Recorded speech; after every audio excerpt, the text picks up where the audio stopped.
Hey guys, it's Suman here and today's we discuss about Sindhu सभ्यता। Yes guys, हम लोग हिंदी में इसको डिस्कस करेंगे क्योंकि हिंदी में समझना बहुत ही इजी होता है और बहुत दिनों तक याद होता है। तो चलिए स्टार्ट करते हैं।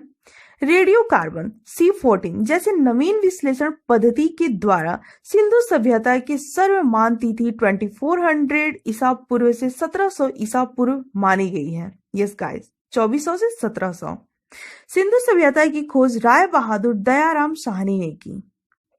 सिंधु सभ्यता या सैंधव सभ्यता नागरीय सभ्यता थी। सैंधव सभ्यता से प्राप्त परिपक्व अवस्था वाले स्थलों में केवल 6 को ही बड़े नगर की दर्जा दी गई, जिनमें पहला था मोहनजोदाड़ो, हड़प्पा, गढ़वारीवाला, धौलावीरा, राखीगढ़ी और कालीबंगन।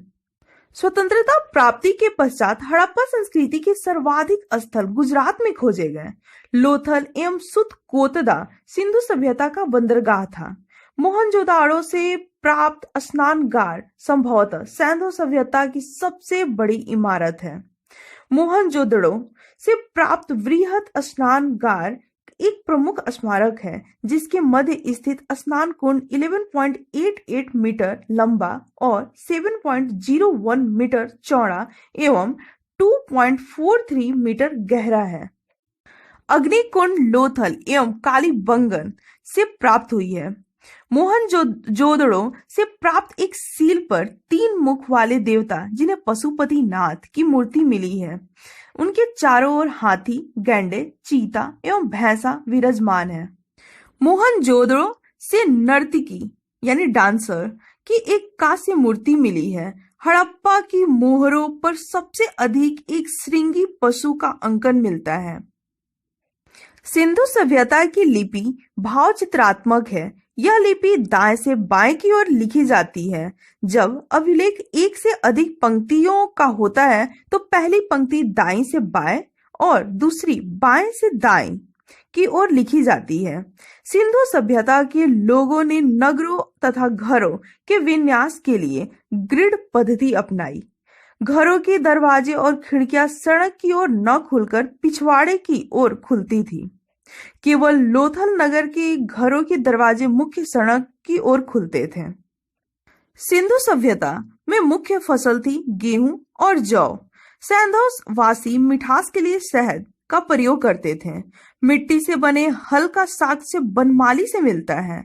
रंगपुर और लोथल से चावल के दाने मिले हैं, जिनसे धान की खेती होने का प्रमाण मिलता है। चावल के प्रथम साक्ष्य लोथल से ही प्राप्त हुए हैं। तौल की इकाई संभवतः 16 के अनुपात में थी। सैंधव सभ्यता के लोग यातायात के लिए 2 पहियों एवं 4 पहियों वाले बैलगाड़ी या भैंसा गाड़ी का उपयोग करते थे। सिंधु सभ्यता के लोग धरती को उर्वरता की देवी मानकर उसकी पूजा करते थे। वृक्ष पूजा एवं शिव पूजा के प्रचलन का साक्ष्य भी सिंधु सभ्यता से मिलता है। पशुओं में कुबड़ वाला सांड इस सभ्यता के लोगों के लिए विशेष पूजनीय था। सैंधव वासी सूती एवं ऊनी वस्त्रों का प्रयोग करते थे। मनोरंजन के लिए सैंधव वासी मछली पकड़ना, शिकार करना, पशु पंछियों को आसपास से में लड़ाना, चौपाड़ और पासा खेलना आदि साधनों का प्रयोग करते थे।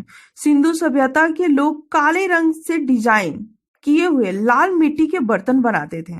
सिंधु घाटी के लोग तलवार से परिचित नहीं थे। कालीबंगन एकमात्र हड़प्पा कालीन स्थान है जिनका निचला शहर सामान्य लोगों के रहने हेतु भी किले से घिरा हुआ था। कालीबंगन का अर्थ है काली चूड़ियां। यहाँ से पूर्व हड़प्पा अस्त्रों के खेत जोते जाने की और अग्नि पूजा की प्रथा का प्रमाण मिलता है। पर्दा प्रथा एवं वैश्यावृत्ति सैंधव सभ्यता में प्रचलित थी। शवों को जलाने एवं गाड़ने यानी दोनों प्रथाएं प्रचलित थी। हड़प्पा में शवों को दफनाने जबकि मोहनजोदाड़ो में जलाने की प्रथा विद्यमान थी। लोथल एवं कलीबंगा में युग्म समाधियां मिली हैं।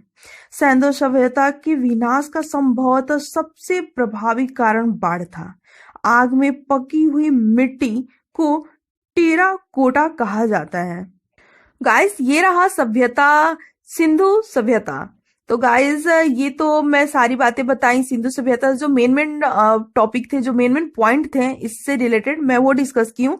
गाइस सबसे इंपॉर्टेंट टॉपिक मैं लास्ट में डिस्कस कर लेती हूँ एक बार फिर। सिंधु सभ्यता का प्रमुख स्थल और उसके पास जो नदी है, नदी, और उसका अभी जो रियल करेंट प्लेस है, जो वर्तमान स्थिति है उसका कहाँ पर है वो। जैसे हड़प्पा रावी नदी के पास है, और वो पाकिस्तान, यस गाइस, पाकिस्तान का मोंटगोमरी जिला में है। और उसके बाद मोहनजोदाड़ो, ये सिंधु नदी पाकिस्तान में ही है। उसके बाद आता है कालीबंगन, ये राजस्थान में है। उसके बाद आता है कोटदीजी, ये सिंध सभ्यता खैरपुर स्थान पर है। उसके बाद आता है रोपड़, ये गुजरात में है। लोथल गुजरात में है और रोपड़ पंजाब में है। आलमगीपुर, ये है उत्तर प्रदेश में। और धौलावीरा, ये है गुजरात में। और बनमाली, ये है हरियाणा का हिसार जिला में। तो गाइस आई होप आपको